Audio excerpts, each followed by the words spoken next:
publik mencurigai ada yang diuntungkan dari putusan MA ini. Siapa tuh? Nah, makanya publik ada anekdotnya, ada mahkamah kakak, ada mahkamah adik. Berarti dengan kata lain Garuda ini adalah suruhannya dari Kaisang gitu. Kita cek dulu, Kaisang memang sekarang usianya berapa? 29.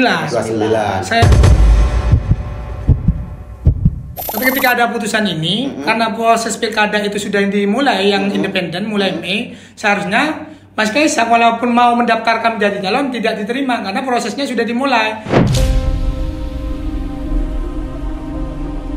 Selamat datang kembali di podcast Setengah Kamar. Wow. Sekarang kita kedatangan seorang hakim. Namanya Hakim. Profesinya sebagai motivator. Teguh motivator. Sebagai lawyer. Sebagai lawyer. Cinta lawyer. Iya. Nama lengkapnya Mas Abdul Hakim. Sehat Mas Abdul? Alhamdulillah sehat, Mas. Panggilnya Mas atau Bro atau Pak? Kita egaliter, bebas. Bro, Mas, Bro aja. Bro, oke. Ya. Bro Hakim. Bro Hakim beberapa hari terakhir sedang sering ditonton oleh netizen. Mencuri perhatian publik. Dengan melaporkan 3 hakim MA. Wah, hakim melapor hakim. Hakim melapor hakim. Hakim melapor hakim. Itu gimana itu Bro Hakim, kok bisa melaporkan 3 orang yang 3 hakim ke KY? 3 hakim ke KY. Ya. Ceritanya begini, Mas. Coba ceritain dulu. Ya. Pertama kita melaporkan 3 hakim Mahkamah Agung itu ke KY. Karena MA itu memutuskan mengabulkan permohonan uji materi yang dilakukan oleh Ketua Garuda. Ketua Garuda namanya, Ketua Garuda saya nggak sebut nama ya. Ketua Garuda. Garuda itu apa? Partai Garuda. Ya. Oke. Yaitu menguji tentang PKPU pasal 4 ayat 1. PKPU itu peraturan Komisi Pemilihan Umum. Yang diuji adalah terkait dengan syarat untuk menjadi calon kepala daerah. Kemudian MA ini kemudian mengabulkan permohonan yang dilakukan pengujian itu yang oleh Partai Garuda. Kenapa kita laporkan? Nah, ini kan yang paling penting. Kenapa dilaporkan? Ada dua poin yang saya lihat. Pertama ada aspek prosedural dan aspek substansi. Oke. Aspek prosedural biasanya itu pengujian ini masuk tanggal 22 April. Kemudian penunjukan hakim itu 27 Mei. 22 April, 27 Mei. 27 Mei ini sudah penunjukan hakim. Dan pendaftaran itu registrasi 22 April. Kemudian setelah itu menunggu penunjukan hakim. Tanggal 27 itu sudah dipenunjukan ada 3 hakim. Dan tanggal 29 sudah diputuskan. 29 April, 3 hari. 3 hari. Setelah penunjukan hakim 3 hari langsung diputuskan. Iya. Nah, idealnya berapa hari sih?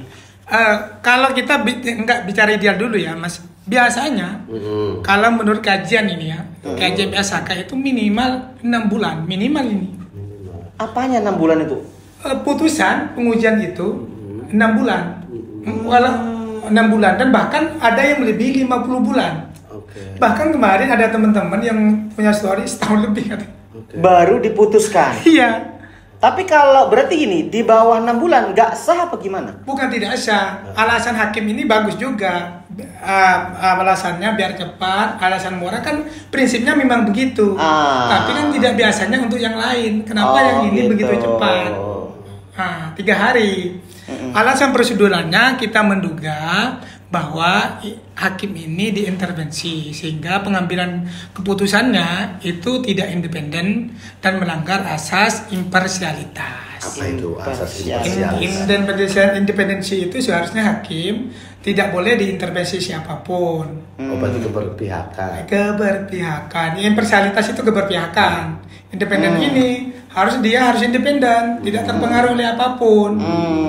Dan kami menduga karena putusan ini momen pilkada yang sudah mendekat pilkada, maka menduga kami ini melanggar itu karena memang kalau kami kemarin ditanya apa buktinya. Apa buktinya? Kita nanya juga nih. Kalau ditanya bukti, kita tidak mungkin karena sifat pengujian di MA itu adalah tertutup. Nggak tahu kak dia ketemu atau yang konten, nggak tahu ya. Iya. Karena sifat pengujian adalah tertutup, kita tidak mungkin mengetahui itu. Cuman atas dasar yang tadi sifatnya cepat, yang tergesa-gesa, terburu-buru, itu kami menduga hakim ini diintervensi sehingga buru-buru memutuskan dalam waktu 3 hari. Waktu 3 hari. Oke. Yang menurut kami itu tidak biasa. Seharusnya memang cepat, tapi cepat bukan hanya untuk dalam ini saja. Harusnya yang lain juga cepat dong. Emas juga kan mau cepat kan? Iya dong. Saya punyanya masa hari kayak gitu loh. Ya, bisa cepat bisa enggak. Yang kedua, aspek substansi. Oke. Aspek substansi ini sebenarnya kami berpendapat bahwa MA itu bukan membuat norma baru, tapi hanya anggaplah membatalkan saja misalnya. Kalau ini membuat norma baru. Apa norma barunya? Kalau dalam pasal 7 ayat 2 huruf E itu adalah usia paling rendah paling 30 itu sejak didaftarkan. Ini berubah menjadi sejak dilantik. Secara teori hukum sebetulnya MA itu adalah negatif norm, hanya membatalkan, bukan menambah klausul. Bukan membuat norma baru. Kalau mau menambah ini saya sepakat lebih tepatnya Mahkamah Konstitusi. Harusnya di MK. Harusnya MK yang menafsirkan ini. Yang kedua, bagi kami ini melampaui kewenangannya. Seharusnya kan tadi sudah disebutkan tidak boleh. Seharusnya MA sadar diri dong. Kalau nggak boleh seharusnya jangan memutuskan, lebih baik tidak menerima atau menolak. Iya. Siapa saja 3 oknum MA ini? Ada 3 hakim, ada apa ya? Kita ini sebut inisial atau sebut nama ini mas? Nama aja lah langsung kita ini. Ada Prof Bangun, ada Prof Julius. Satunya siapa ya yang satunya? Itu 3 orang yang sampean laporkan. Yang melaporkan siapa sih sebenarnya? Yang satunya dissenting opinion yang satunya. Yang satunya dissenting opinion, artinya dissenting opinion itu berbeda pendapat dengan yang berbeda pendapat dengan yang dua. Okay. Cuman kami kemarin sebelum mendapat putusan yang asli yang ini itu semuanya sependapat. Sependapat apa nih? Tidak ada dissenting opinion. Setelah kita melaporkan dari KAI pulangnya tanggal 02 sorenya itu tiba-tiba ada satu. Ada lagi yang kami berdebat dengan Prof Gayus, kata Prof Gayus biasa. Sebelum dikeluarkan ke publik yang begitu, bukan dissenting opinion ini. Yang ada putusan satu yang putusannya berubah karena itu belum final katanya. Oke. Begitu. Baru setelah dilaporin muncul dissenting opinion sorenya. Sebelumnya yang kita dapat nggak ada. Tiga-tiganya sepakat semua. Itu berapa orang sih yang memutuskan itu? 3 orang. 3 orang itu ya. Hakimnya memang 3 orang, hanya 3 orang. Iya, 3 orang yang memutuskan. Jadi dipikir langsung habis setelah sebelumnya setuju semua, dapat laporan kemudian pura-pura satu nggak setuju. Iya, bukan karena dapat laporan, mungkin nggak tahu. Itu sorenya yang sudah yang kita dapat dari wartawan Kompas itu ada dissenting opini. Yang ketiga, bagi kami sebetulnya original intent dari pasal 7 itu sebetulnya jelas. Bukan sejak dilantik. Kalau kita baca nih ya. Coba jelasin dulu sebenarnya. Sebenarnya bunyi awalnya gimana, terus sekarang setelah ada penambahan ya atau perubahan dari MA itu gimana? Nah, ini kita baca dulu ya. Oke. Pasal 7-nya begini, Mas. Setiap warga negara berhak memperoleh kesempatan yang sama untuk mencalonkan diri dan dicalonkan sebagai calon gubernur dan calon wakil gubernur, calon bupati dan calon wakil bupati, serta calon wali kota dan calon wali kota. Ini pasal pasal 7 ayat 1-nya. Ya. Yang diuji itu pasal 7 ayat 2 huruf E. Calon gubernur, calon wakil gubernur, calon bupati dan calon wakil bupati, serta calon wali kota dan calon wali kota sebagaimana dimaksud pada ayat 1 harus memenuhi pernyataan sebagai berikut. Ini yang diuji huruf E-nya. Berusia paling rendah 30 tahun untuk calon gubernur dan calon wakil gubernur, serta 25 tahun untuk calon bupati dan calon wakil bupati, serta wali kota dan calon wali kota. Wali kota dan calon wakil wali kota. Itu bunyi aslinya. Bunyi aslinya. Dan biasanya sebelum ada putusan MA ini dihitung sejak pendaftaran. Di situ disebutkan nggak kalau di pasal 7-nya ayat 1-nya. Di situ kan sudah diatur setiap warga negara berhak memperoleh kesempatan yang sama untuk mencalonkan diri dan dicalonkan sebagai gubernur. Asumsinya memang itu syarat pendaftaran kan? Syarat pendaftaran. Itu bunyi di PKPU apa undang-undang? Ini di undang-undang. Di PKPU-nya sama berarti? Sama. Cuman ya diuji ini di pasal 7 ini sebetulnya menguji tentang right to kandidat, hak untuk dicalonkan dan mencalonkan. Hak mencalonkan dan dicalonkan itu ditegaskan oleh kita itu sejak pendaftaran, sejak ditetapkan menjadi calon, bukan sejak pelantikan. Makanya ada terminologi bakal calon ini deklarasi lah sebelum ditetapkan ditetapkan oleh KPU. Dan calon ini sejak ditetapkan oleh KPU. Kalau dilantik itu terpilih sebenarnya terminologi lain. Nah itu tadi perubahannya berarti di bagian nomor berapa itu? Bunyinya gimana perubahannya? Yang huruf E ini berusia paling rendah 30 tahun untuk calon gubernur dan calon wakil gubernur sejak dilantik. Artinya ada tafsir, makanya itu yang ditafsirkan oleh MA. Alasannya lucu juga sebenarnya. Kata MA dalam pertimbangan hukumnya, dalam undang-undang itu katanya tidak disebutkan kapan proses ditetapkan menjadi pendaftaran itu.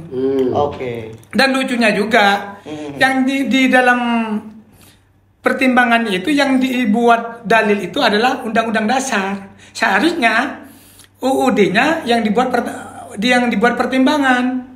Makanya putusan ini menurut kami memang cacat secara formel dan cacat secara substansi.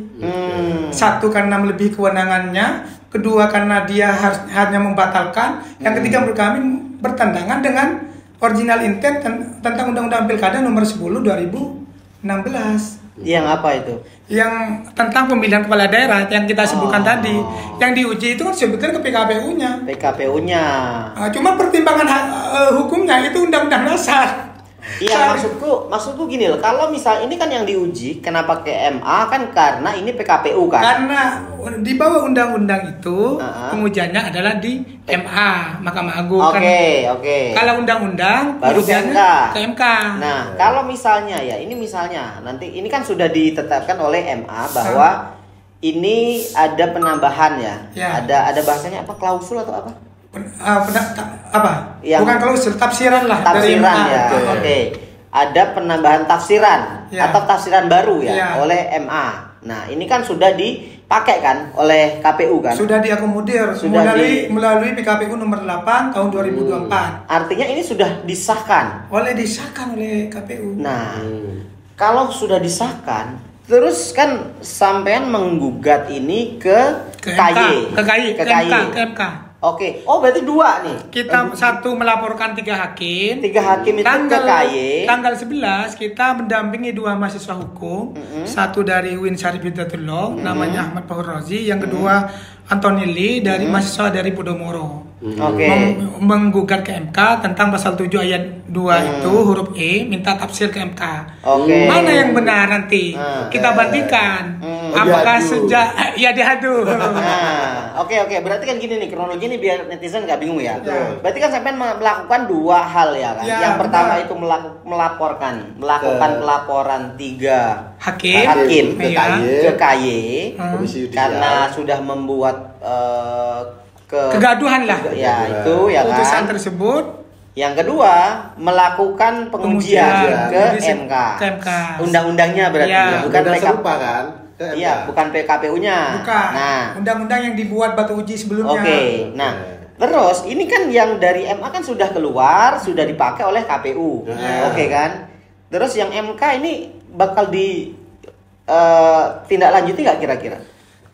Kalau yang ke MK itu sebenarnya kan kita ingin memastikan bahwa apakah tafsir yang benar dalam pasal 7 ayat 2 itu sejak didaftarkan atau sejak dilantik. Ingin minta tafsiran yang benar. Misal menurut MK yang dilakukan MA sekarang itu salah. Terus apa yang akan dilakukan dan akan terjadi? Lah, kalau misalnya kita berandai-andai bahwa MK ini menafsirkan itu sejak didaftarkan, saya sependapat dan berargumen putusan PKPU ini tidak boleh ditindaklanjuti. Dianulir berarti ya? Iya, minimal KPU mencabut atau membuat PKPU baru lagi. MA sama MK tinggian mana sih? Ya, sebetulnya kalau tingginya itu sama-sama tinggi, sama-sama. Cuman kalau dia dari hierarki, pengujiannya lebih tinggi MK. Karena undang-undang. Kalau ditanya sama tinggi, sebenarnya tidak ada sama tinggi, cuman perbedaan wilayah. Status undang-undang ini ya, status wilayah hukum ini ya. Statusnya aja yang beda. MK itu menguji undang-undang ke undang-undang dasar. Kalau MA menguji di bawah undang-undang ke undang-undang. Istilah PKPU, peraturan daerah. Kalau artinya secara tidak langsung, secara hierarki lebih tinggi MK. Karena yang diuji adalah undang-undangnya. Iya. Tapi berapa persen MK bakal sefrekuensi dengan MA? Atau kontra narasi dengan MA katakanlah gitu. Berapa persen? Kalau kita mengacu pada kemarin kan kami ditanya apakah legal standingnya ini masuk atau tidak katanya. Legal standing ini pintu masuk untuk kita masuk pada pokok perkara. Saya bilang kalau misalnya Almas Sakibir itu yang dulu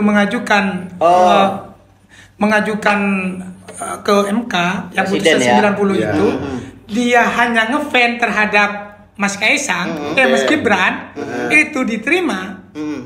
Kalau bagi kami dua mahasiswa ini seharusnya lebih memenuhi legal standing, seharusnya diterima legal standingnya. Itu dulu sebelum masuk keputusan. Yang kedua, kalau Mahkamah Konstitusi ini tidak mengambil aman ya, dalam artian dia tidak mengatakan bahwa posisi ini bukan open legal policy, bukan kebijakan terbuka. Dia seharusnya menerima permohonan kami.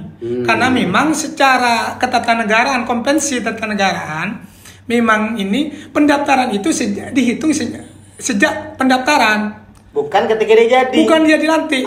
Coba bayangkan analoginya gimana kalau sejak dilantik, nggak ada istilah. Kayak kalau kerja ya, kita misalnya kerja kan syarat gitu kan, umur 30 sampai 35 tahun.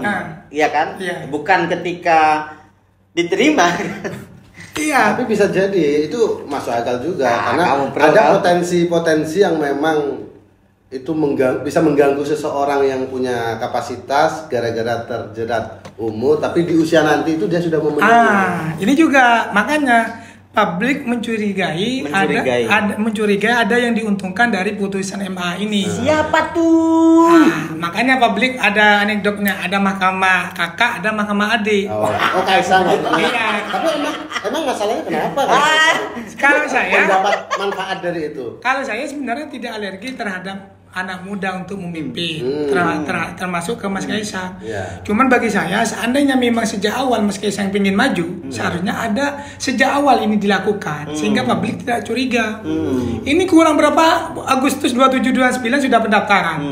Dan yang mendekat, yang punya hajat bahasanya ya, itu adalah Mas Kaisang. Wajar kemudian publik mencurigai yang diuntungkan adalah Mas Kaisang. Ya nggak perlu dicurigai, nggak masalah juga. Tapi wong dia pengen kok, wong pengennya itu 3 hari sebelum itu kok, makanya buru-buru. Kemudian inilah yang seolah-olah hukum ini bisa dipermainkan, begitu.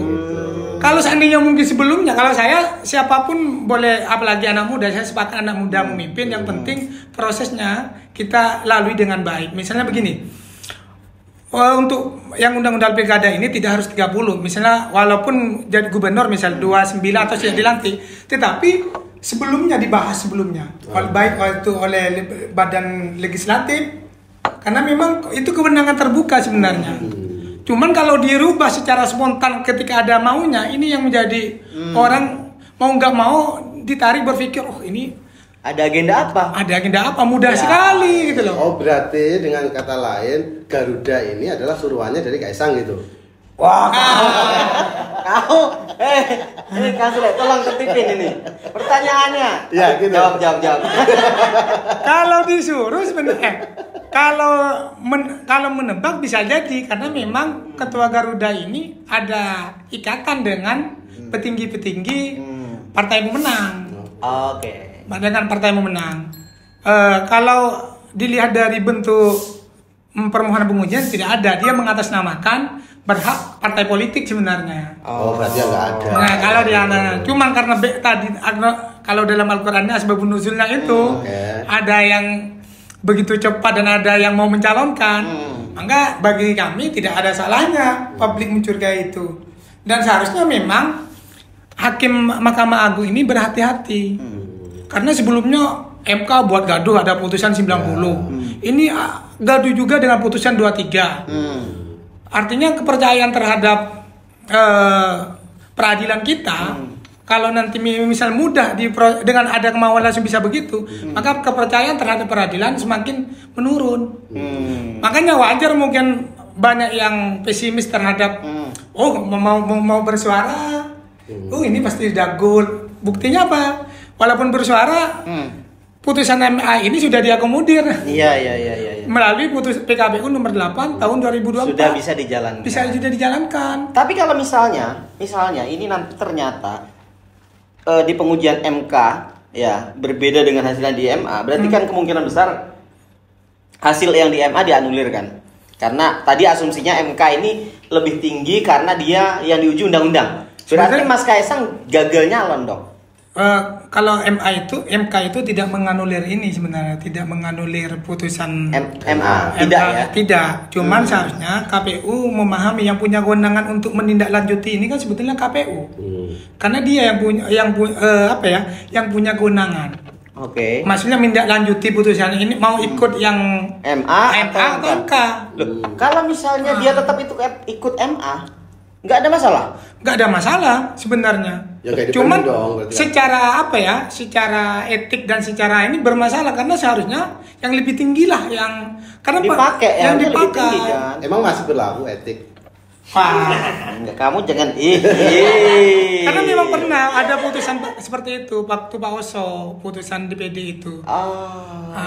Memang itu? Ada putusannya, nanti bisa dibaca waktu itu. KPU yang Pak Oso itu ada yang putusan antara MA dan MK. Tapi dia lebih menindaklanjuti dari putusan tersebut. Makanya kalau ada putusan seperti ini sebetulnya tergantung pada PKPU-nya. Tergantung pada KPU-nya, apa KPU nanti mau yang mana. Ya artinya kan pengujian ke MK nggak ada guna kalau misalnya kayak gini ceritanya, bener nggak sih? Nggak ada guna, ada dong. Iya kan nih ya, oke. Yang MA udah diputusin, udah dipakai sama KPU, ya kan? Ya. Nah, terus nih lagi berjalan pengujian ke MK. Aku tanya kan, di MK seberapa mungkin untuk ini bisa menggagalkan atau menganulir yang udah diputuskan MA, yang udah dipakai KPU misalnya? Ternyata enggak. Kembali ke KPU lagi kan, memilih mana kan? Kan nggak ada guna berarti. Kemarin ini sebenarnya ada perdebatan begini sejak putusan MA itu. ada yang ahli yang berpendapat bahwa PKPU ini putusan MA ini tidak berlaku surut untuk Mas Kaisang. Karena maksudnya gimana tuh? Maksudnya ketika ada putusan ini, karena proses pilkada itu sudah dimulai yang independen mulai Mei, seharusnya Mas Kaisang walaupun mau mendaftarkan menjadi calon tidak diterima karena prosesnya sudah dimulai, tidak berlaku surut. Cuman tapi ada yang berpendapat dua karena hukum ya, ada dua barang hukum, ada tiga sekaligus dengan pendapatnya. Yang berpendapat kedua ini boleh dong ini Mas Kaisang mencalonkan karena dia sebagai calon belum dimulai, masih tanggal 27-29 Agustus. Pendaftarannya untuk calon partai politik. Lah, lagi-lagi ini kembali kepada KPU. Apakah KPU mau menindaklanjuti yang mana? Apakah mau kemauan publik atau kemauan yang lain? Ya kalau konsekuensinya cuma etik ya. Kalau etik di Indonesia itu akan kalah dengan hukum positif. Beda dengan di Jepang. Kalau di Jepang itu etik lebih tinggi daripada hukum. Kalau di sini hukum lebih tinggi daripada etik. Walaupun secara teori etik di atasnya, hukum di bawahnya. Oke, bisa dipahami. Tapi kan ya kalau ini kan masih simpang siur kan, nunggu sampai tanggal 27 Agustus. 27 Agustus. Jadi maju nggak gitu. Tapi feelingnya maju nggak?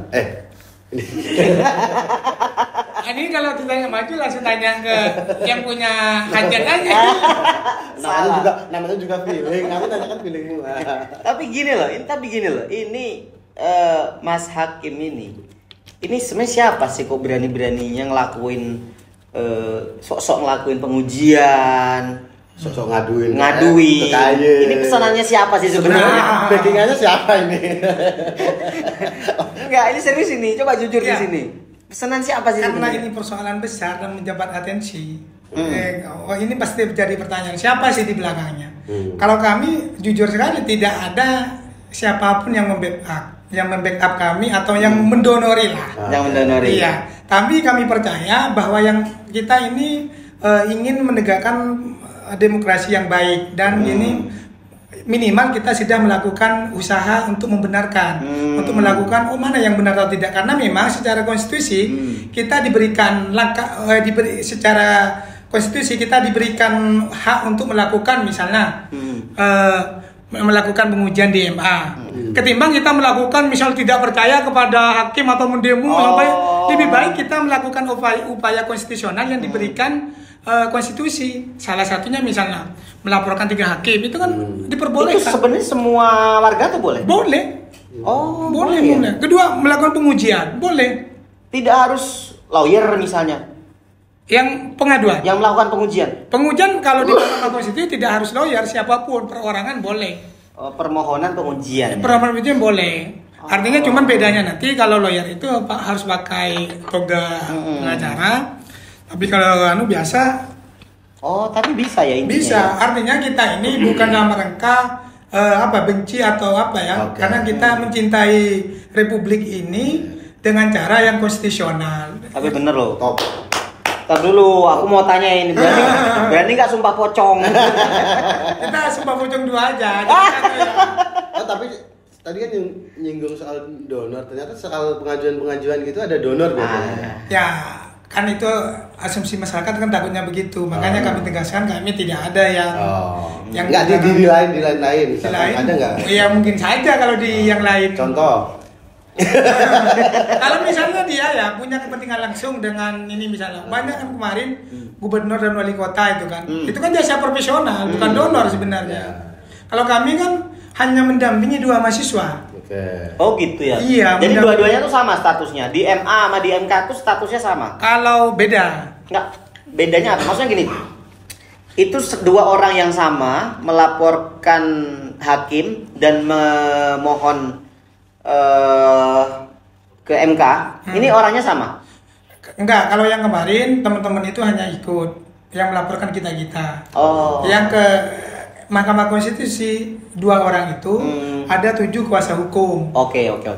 Berarti ini berbeda kan? Beda tim dan beda orang kan? Kalau Mas Hakim berarti melaporkan 3 hakim MA ke KAY. Kalau 2 mahasiswa ini tadi, mahasiswa UIN Jakarta sama? Podomoro ini yang mengajukan uji materi ke MK. Dan Mas Hakim sebagai kuasa hukum. Oke, clear berarti ya kan? Clear. Udah jelas ya ini. Mas Hakim, emang nggak takut ngelapor-ngelaporin kayak gitu? Nanti diteror sama 3 hakim, nyuruh orang tukang ojek pura-pura jadi tukang bakso atau apa? Udah diteror juga belum? Kayaknya sih kan habis kehilangan dompet kan? Hari ini kan? Oh, hari ini ya? Iya, hari ini habis kehilangan dompet. Jangan-jangan ini operasi nih. Kalau bagi kami, apalagi setingkat hakim MA ya, mungkin dia sudah paham aturan dan itu hak mereka, hak warga, mungkin tidak akan melakukan intimidasi ataupun teror ya. Dan kalaupun memang itu ada, itu kan konsekuensi dari perjuangan. Misalnya diteror ataupun apapun. Tapi saya yakin lah mereka ini kan sudah sudah paham lah bahwa ini hak warga negara untuk melakukan upaya-upaya hukum. Ketimbang kita kemudian melakukan teror kita kepada ketiga hakim itu, dari kita melakukan langkah-langkah itu aja. Karena itu langkah-langkah yang diberikan oleh hukum. Langkah-langkah yang dalam negara demokrasi diperbolehkan.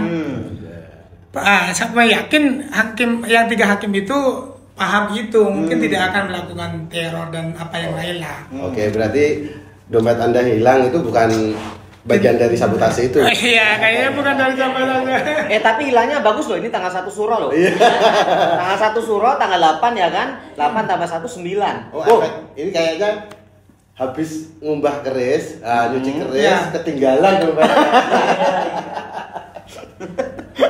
tapi ini ada kelupaan loh. KY responnya gimana sampai detik ini? Kan tadi udah dilaporin kan? Iya. Kalau sebulan kan? Iya, kalau kami melihat kemarin mengamati responnya tidak begitu cukup baik, walaupun akhirnya dia membuat panitia khusus. Untuk menindaklanjuti putusan tersebut. Apakah kata KY di dalam saya baca itu, kalau nanti memang terbukti diintervensi 3 hakim itu, ada kemungkinan akan melanggar kode etik. Tapi ketika kode etik dilanggar, keputusan tetap tidak bisa dibatalkan. Tidak bisa dibatalkan. Jadi kasusnya sama kayak di MK yang kemarin ya? Iya. Kecuali memang yang saya katakan, kalau misalnya kita menguji putusan MA itu lagi, kemudian MA berpendapat lain, bisa jadi dibatalkan atau kembali kepada KPU tadi karena dia yang mengeluarkan, atau tidak mau menindaklanjuti putusan tersebut karena dianggap bertentangan. Cuman kan anehnya KPU ini cepat responnya dengan alasan kita hanya menjalankan putusan MA. Tapi di putusan lain tentang keterwakilan perempuan, KPU juga nggak begitu respon. Makanya ya begitulah. Makanya ini ada apa kok cepat respon? Ada apa kira-kira? Iya, nggak apa-apa. Ini ruang yang udah dijelasin tadi kan, udah dijelasin. Masa dijelasin berkali-kali lagi gitu kan, udah dijelasin, disinyalir. Iya kan. Tapi kalau aku ya senang aja. Ada agenda gelap dari siapa? Kalau agendanya ini sebetulnya cuma meloloskan seseorang kecil kan sebetulnya kan. Iya. Meloloskan Kaisang lah. Anak muda lah alasannya. Kalau anak muda kayaknya semua sepakat. Tapi kalau untuk satu orang kayaknya nggak sepakat. Anak muda itu yang kita sebut tadi itu baru dia akan memenuhi persyaratan itu. Karena dia umur 30 itu pada tanggal 25 Desember. Kita cek dulu. Kaisang memang sekarang usianya berapa? 29. Nanti tanggal 27 Agustus berapa? Dia masih belum masih 29. Dia kalau saya baca-baca baru umur 25 Desember. 25 Desember berusia 30 tahun. 30 tahun. Itu udah kelar dong acara Pilgub. Iya, sudah pendaftaran dong. Kemarin ke Pilgub kan gubernur kan tanggal 2 November. Oke. Sudah bisa masuk dong. Iya. Tapi kalau misalnya tadi dihitung sejak 30 didaftarkan, misal sejak bulan Agustus, dia masih belum. Oke, terdiskualifikasi. Seharusnya bagi saya Mas Kaisang nanti aja lah, masih panjang beliau. Berarti sampai nanti dilantik emang tanggal berapa nih kira-kira? Kalau dilantik. Halo? Mas Kaisang?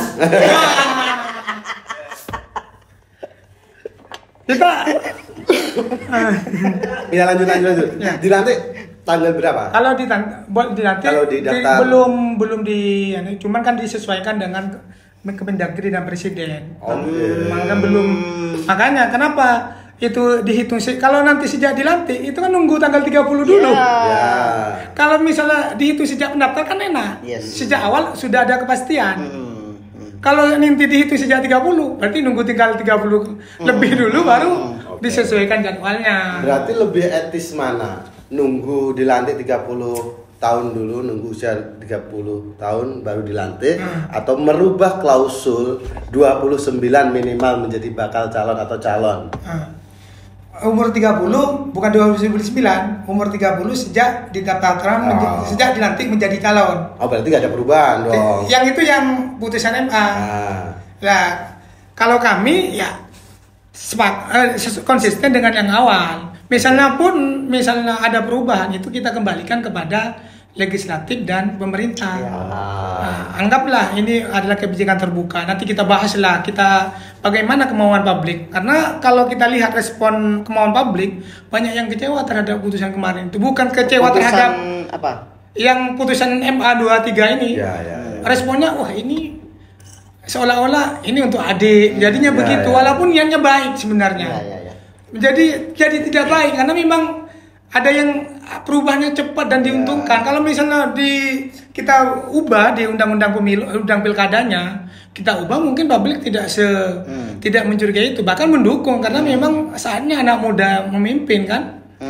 Cuman yang dipersoalkan orang itu bukan anak mudanya, tapi proses dari anak muda yang ingin mencalon ini. Kalau kamu bukan anaknya siapa, kalau hanya perintis bukan waris, nggak bisa kemudian berubah secepat ini. Sebenarnya aku sih melihatnya ini sebagai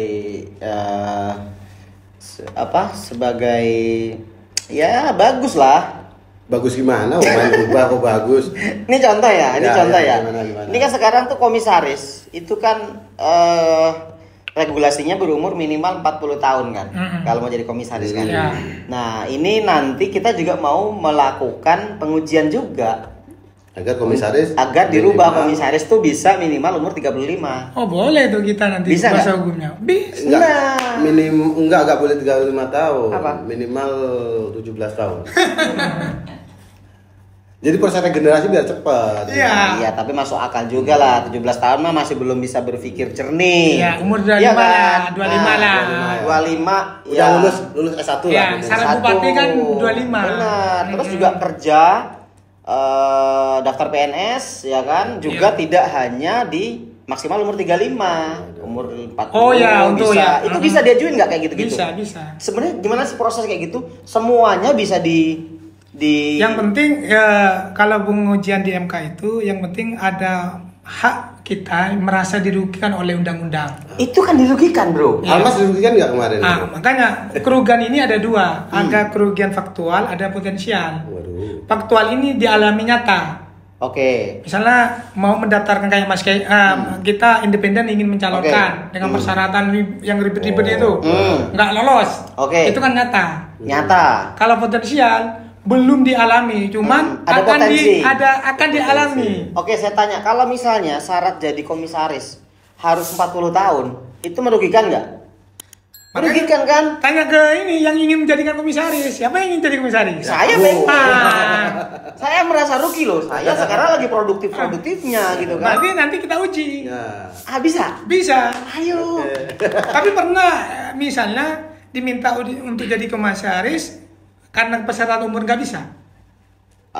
Nanti aku belum pernah ada nawarin. Nanti aku suruh orang. Kalau sudah ada yang nawarin dulu. Kalau sudah ada yang nawarin, kemudian karena sudah mengajukan karena persyaratan nggak bisa, ayo kita uji. Ya gimana mau nawarin, orang tahu semua kalau syaratnya harus 40 tahun, sementara saya baru 28. Berarti kayak kemarin Garuda itu berarti ada yang merasa digituin dong. Udah ada orangnya dong mestinya. Ya, Garuda merasa ada yang dirugikan. Siapa itu? Dan kalau di permohonan MA itu nggak menyebutkan Kaisang, tetapi ketua sama sekretarisnya yang mewakili Garuda. Ketua Garuda yang merasa tidak dirugikan karena untuk mencalonkan gubernur dan wakil gubernur. Garuda di bawah 30 ya? Ketua Garuda. Coba kita lihat dulu. Ketua siapa maksudnya? Ketua Iya, ketua Garuda. Kita lihat dulu ini. Jangan-jangan udah nggak ada. Jangan nasi hoax. Karena dia untuk mencalonkannya katanya. Ini nih, kita lihat dulu ya. Umur berapa dia? Oke. Memang ini kalau sama lawyer nih harus agak detail juga. Kita dikibulin juga kalau nggak detail kita. Yuk, kita mana ya? Kita menarik loh ini kalau misalnya nanti kita bisa ngajuin revisi. Dorong revisi agar usia komisaris itu bisa 30 lah. Di atas 25 gitu atau 30. Tidak ada di sini.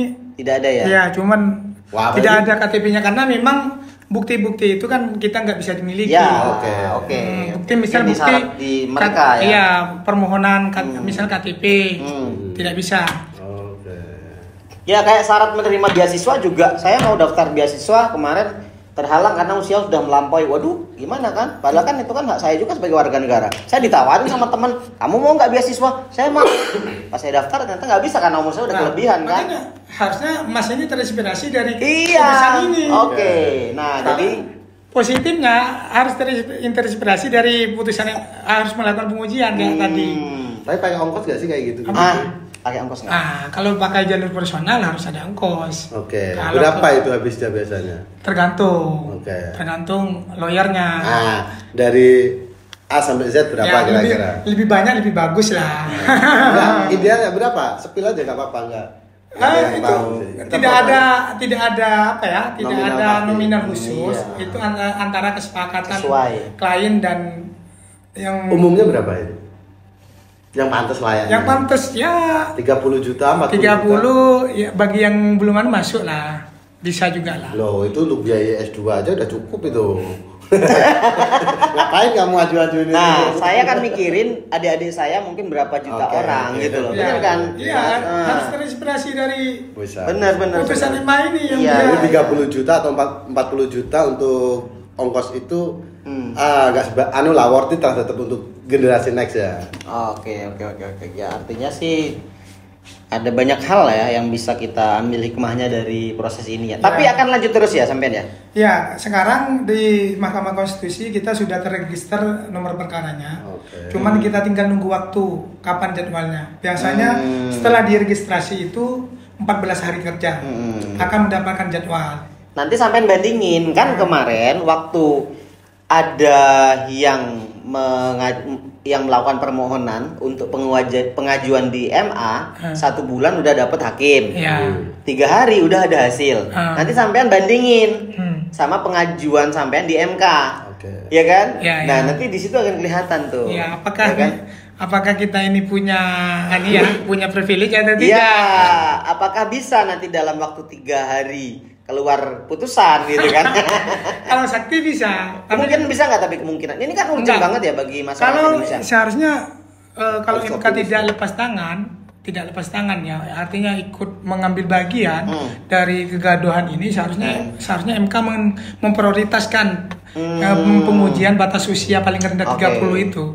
Cuman kami kemarin memantau di MK yang melalui juri bicaranya Prof ini katanya kita tetap dengan hukum acaranya.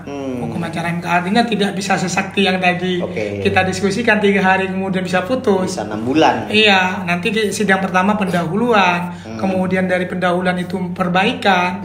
Kalau misalnya lanjut, kalau nggak lanjut putusan, kalau lanjut kan langsung ke pokok perkara.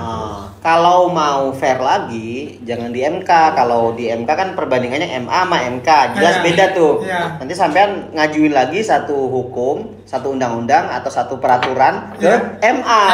Apakah bisa 30 hari dapat satu hakim plus 3 hari putusan nih? Wah, saya jamin itu. Walaupun sebenarnya asasnya kan asas cepat, efisien, efektif. Kita paham lah itu. Cuman praktiknya kan lama sekali. Kalau kita misalnya tanya, Mas, ini kan tunggu aja masih penunjukan.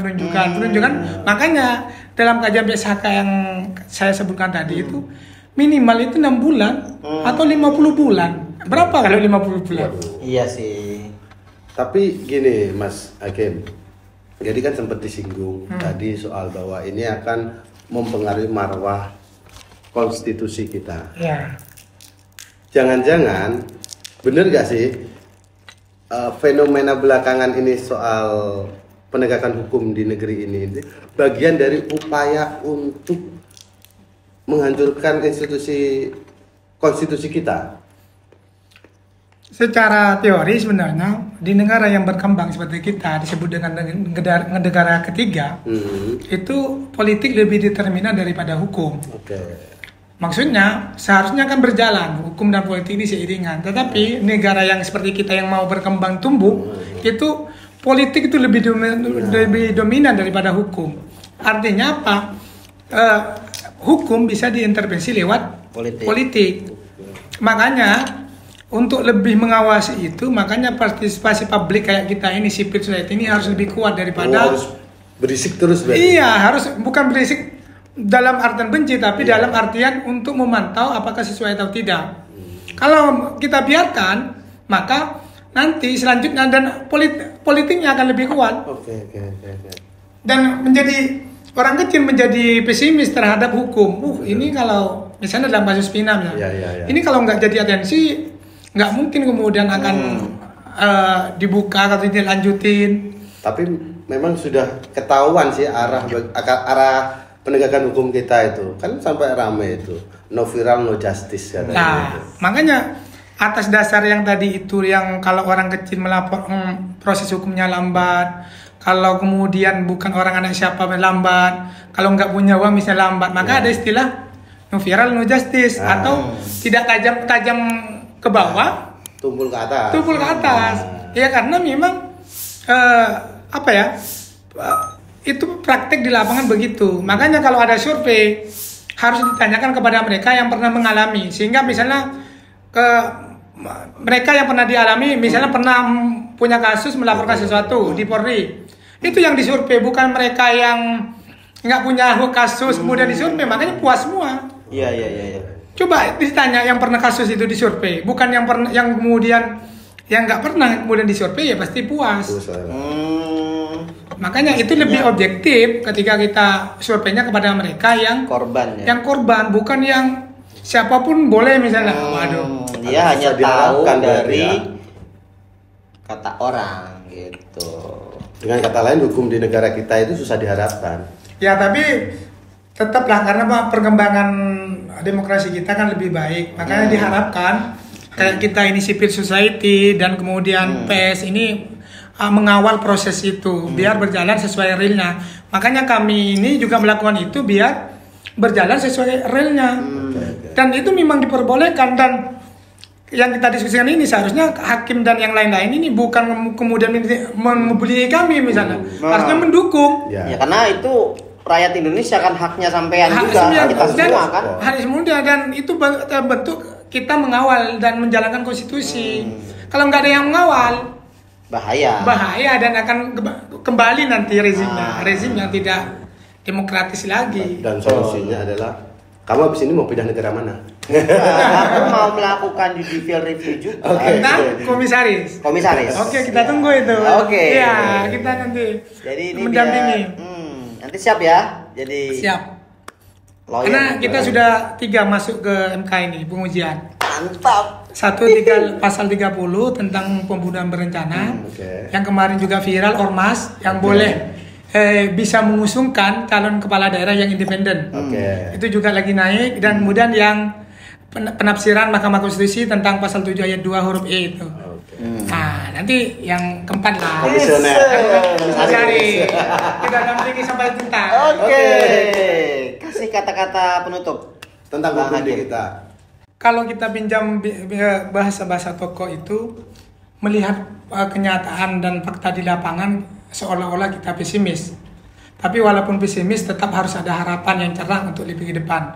Makanya dengan ada anak yang muda yang ingin mengawal ketika ada persoalan hukum, itu akan ada harapan baru bagi kita. Makanya dengan adanya kasus yang kita kawal, itu salah bentuk biar kita tidak pesimis terhadap proses penegakan hukum. Karena sejauh ini para ahli dan nasihat pesimis terhadap proses penegakan hukum. Makanya ada istilah no viral no justice itu. Kita ingin melampaui itu. Ayo kita lampaui pesimisme itu untuk menjadi optimisme. Biar masyarakat dan ketika orang percaya terhadap hukum, maka masyarakat itu tidak akan memakai atau tidak hakim sendiri, main hakim sendiri. Maka gunakanlah jalur-jalur konstitusional yang diberikan oleh konstitusi. Biar kita, dan itu harus diakomodir oleh penegak hukum dan harus dihormati biar proses dan demokrasi kita berjalan dengan baik. Wah. Ini kata hakim. Thank you, makasih Mas Hakim. Terima kasih Mas Hakim. Nanti mampir lagi ke PSK. Buat teman-teman yang nonton, tolong kasih rekomendasi di bawah ini. Rekomendasi. Pasal apa yang mau diuji? Iya. Oh iya. Ya. Bisa aja nanti kita menerima aspirasi dari undang-undang apa yang mau diuji. Biar Mas Hakim nanti yang menghakimi. Tapi lawyernya harus tetap ini ya. Oke, jangan lupa subscribe, share, komen, dan sampai jumpa di podcast Tengah Malam.